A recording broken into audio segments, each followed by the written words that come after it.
2025 का महाकुंभ मेला एक अद्भुत घटना का गवाह बना, जिसने वहां मौजूद हर व्यक्ति को अचंभित कर दिया। मेला स्थल पर अचानक नागों का एक बड़ा झुंड दिखाई दिया। यह दृश्य इतना अद्वितीय और रहस्यमय था कि वहां मौजूद श्रद्धालु तो मंत्रमुग्ध हो ही गए। पूरी दुनिया की नजरें भी इस घटना पर टिक गईं। सवाल यह उठता है कि इन नागों का अचानक यूं प्रकट होना आखिर क्या संकेत देता है? क्या यह महाकुंभ के धार्मिक महत्व और उसकी आध्यात्मिक शक्ति से जुड़ा कोई संदेश था? आइए आज की इस खास रिपोर्ट में इस रहस्य को समझने की कोशिश करते हैं। जैसा कि आप जानते हैं, महाकुंभ मेले की तैयारियां जोरों पर चल रही हैं। कहीं खुदाई हो रही है तो कहीं मरम्मत का काम चल रहा है। इसी दौरान जब मेला स्थल पर मजदूर खुदाई कर रहे थे तो अचानक नागों का यह झुंड वहां प्रकट हो गया। इस घटना ने न केवल काम कर रहे मजदूरों को स्तब्ध कर दिया, बल्कि इस बार के महाकुंभ मेले को भी एक चमत्कारी और दिव्य आयाम दे दिया है। इस घटना ने महाकुंभ के प्रति लोगों की आस्था को और भी प्रबल बना दिया है। क्या यह प्रकृति का कोई संकेत है या फिर भगवान शिव का दिव्य संदेश? इस रहस्य से पर्दा उठाने के लिए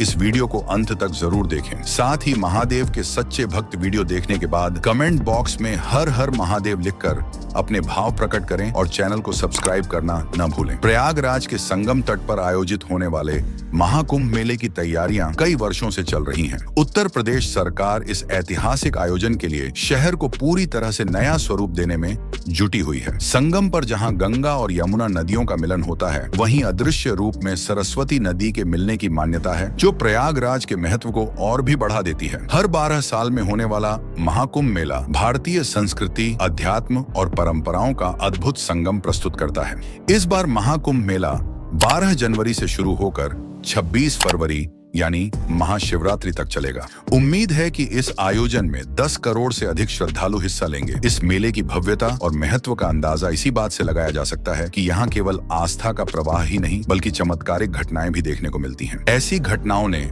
वैज्ञानिकों तक को सोचने पर मजबूर कर दिया है। हाल ही में संगम क्षेत्र में खुदाई के दौरान करीब 3000 साल पुरानी एक अलौकिक मूर्ति मिली। पहले तो मजदूरों ने इसे चुराकर अपने घर ले जाने की कोशिश की, लेकिन जैसे ही उन्होंने इसे घर में रखा, उनके सपनों में नाग दिखाई देने लगे। डर के कारण मूर्ति को वापस लौटाया गया, जिसके बाद संगम क्षेत्र और उसके आसपास बड़ी संख्या में नाग देखे जाने लगे। वैसे तो प्रयागराज में कुंभ के दौरान नाग दिखना आम बात है, लेकिन मूर्ति मिलने के बाद नागों की संख्या में अप्रत्याशित वृद्धि हो गई। एक दिन तो ऐसा भी हुआ जब दर्जनों नागों का झुंड संगम स्थल पर एक साथ देखा गया। इस नजारे ने वहां मौजूद लोगों को हैरान कर दिया, क्योंकि ऐसा दृश्य उन्होंने पहले कभी नहीं देखा था। महाकुंभ मेला केवल आस्था का केंद्र नहीं, बल्कि रहस्यमयी घटनाओं का भी प्रतीक बन चुका है। इसे देखकर भारतीय संस्कृति और आध्यात्मिकता की गहराई को समझा जा सकता है। नागों का इस तरह एकत्र होना ऐसा प्रतीत करवा रहा था जैसे स्वयं भगवान महाकुंभ मेले में अपना आशीर्वाद देने के लिए पधारे हों। जैसा कि हम सभी जानते हैं, महादेव के चमत्कारों से हर कोई परिचित है।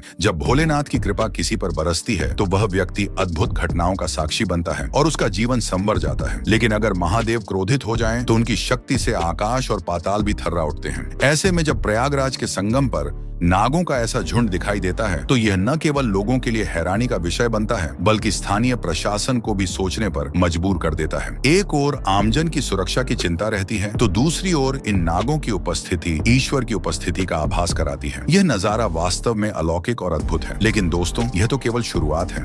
जैसे जैसे महाकुंभ का पर्व पास आता जा रहा है, वैसे वैसे यहाँ होने वाली चमत्कारी और दिव्य घटनाओं की संख्या भी बढ़ रही है। आपको यह जानकर भी प्रसन्नता होगी कि धर्म और आस्था के केंद्र प्रयागराज में एक अत्यंत महत्वपूर्ण मंदिर मौजूद है, जिसे नाग वासुकी मंदिर के नाम से जाना जाता है। इस मंदिर से जुड़ी कई पुरानी कथाएं और मान्यताएं हैं। संगम नगरी के उत्तर दिशा में स्थित इस मंदिर का धार्मिक महत्व अत्यधिक है। कहा जाता है कि जो श्रद्धालु संगम में स्नान करने आते हैं, उनके लिए नाग वासुकी के दर्शन करना अनिवार्य होता है, अन्यथा उनकी यात्रा अधूरी मानी जाती है। महाकुंभ के दौरान इस मंदिर को भव्य रूप से सजाया जाता है और यहाँ श्रद्धालुओं की भारी भीड़ उमड़ती है। मंदिर की दीवारों पर समुद्र मंथन की सुंदर चित्रकारी देखने को मिलती है। इनमें भगवान शिव को विषपान करते हुए और नाग वासुकी को देवताओं और असुरों द्वारा रस्सी के रूप में उपयोग करते हुए दर्शाया गया है। इस प्रकार यह मंदिर न केवल आध्यात्मिक दृष्टि से महत्वपूर्ण है, बल्कि इसका ऐतिहासिक और सांस्कृतिक महत्व भी गहरा है। भगवान शिव और नाग वासुकी का संबंध अत्यंत गहरा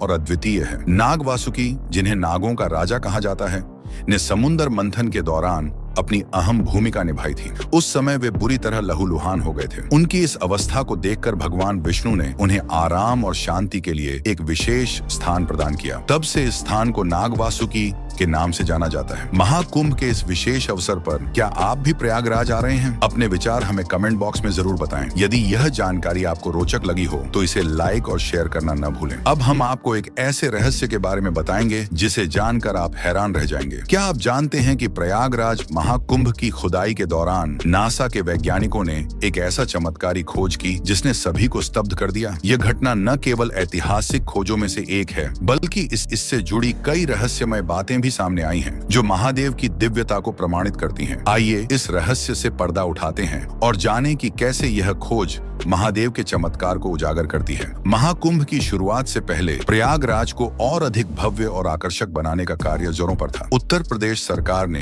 प्रयागराज में 30 विशाल और भव्य द्वार बनाने का निर्णय लिया। इन द्वारों पर सेल्फी पॉइंट, लैंप पोस्ट और पोर्टेबल टूरिस्ट इंफॉर्मेशन सेंटर बनाए जाने थे। देश के विभिन्न हिस्सों से मजदूरों को बुलाया गया और पूरे प्रयागराज में महाकुंभ की भव्य तैयारियां शुरू हो चुकी थीं। प्रयागराज में हो रही इन तैयारियों की भव्यता और महिमा को देखने के लिए देश भर से लोग यहाँ पहुंच रहे हैं। यह आयोजन न केवल धार्मिक रूप से महत्वपूर्ण है, बल्कि सांस्कृतिक और ऐतिहासिक दृष्टिकोण से भी अद्वितीय है। कर्मा नाम का एक मजदूर जो उत्तर प्रदेश के झांसी का रहने वाला था, प्रयागराज महाकुंभ के शंख द्वार के निर्माण के लिए अन्य मजदूरों के साथ खुदाई का काम कर रहा था। करीब 2 से 4 दिन की मेहनत के बाद एक दिन खुदाई के दौरान कर्मा को जमीन के भीतर से एक प्राचीन मूर्ति मिली। यह भगवान विष्णु की 8 फीट लंबी मूर्ति थी, जो देखने में बेहद प्राचीन और कीमती लग रही थी। उस समय दोपहर के लगभग 2 बज रहे थे और सभी मजदूर भोजन के लिए रुके हुए थे। ठेकेदार भी मौके पर नहीं था। इस मौके का फायदा उठाते हुए कर्मा ने वह मूर्ति चुपचाप अपने घर ले जाकर मंदिर में रख दी। कर्मा को विश्वास था कि इस मूर्ति के चमत्कार से उसकी जिंदगी बदल जाएगी। अगले दिन जब वह खुदाई के लिए वापस लौटा तो वहाँ अन्य मजदूरों को खुदाई में कुछ प्राचीन सिक्के मिले। प्रयागराज में खुदाई के दौरान ऐसी वस्तुएं मिलना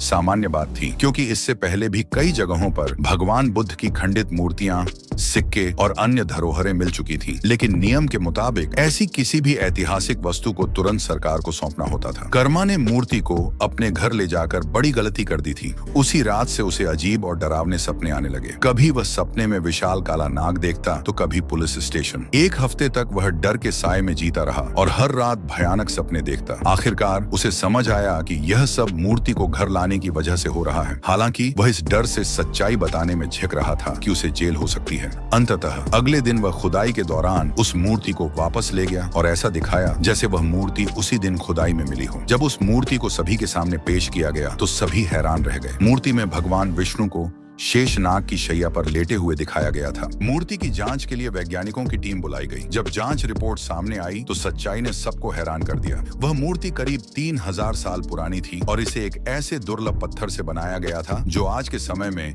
मिलना असंभव है। विशेषज्ञों ने इसकी कीमत करोड़ों में बताई। इसके बाद सरकार ने फैसला लिया कि इस अनमोल मूर्ति को महाकुंभ के दौरान संग्रहालय में प्रदर्शित किया जाएगा, ताकि मेले में आए श्रद्धालु खुदाई से मिली इन प्राचीन धरोहरों को देख सके। तो दोस्तों, इस घटना के बारे में आपका क्या कहना है? अपनी राय हमें कमेंट्स में जरूर बताएं। अगर आपको यह कहानी पसंद आई हो तो इसे लाइक और शेयर करें। चैनल को सब्सक्राइब करना न भूलें और बेल आइकन दबाएं, ताकि हमारे नए वीडियो की जानकारी आप तक सबसे पहले पहुंचे। अगले वीडियो में फिर मिलते हैं। धन्यवाद।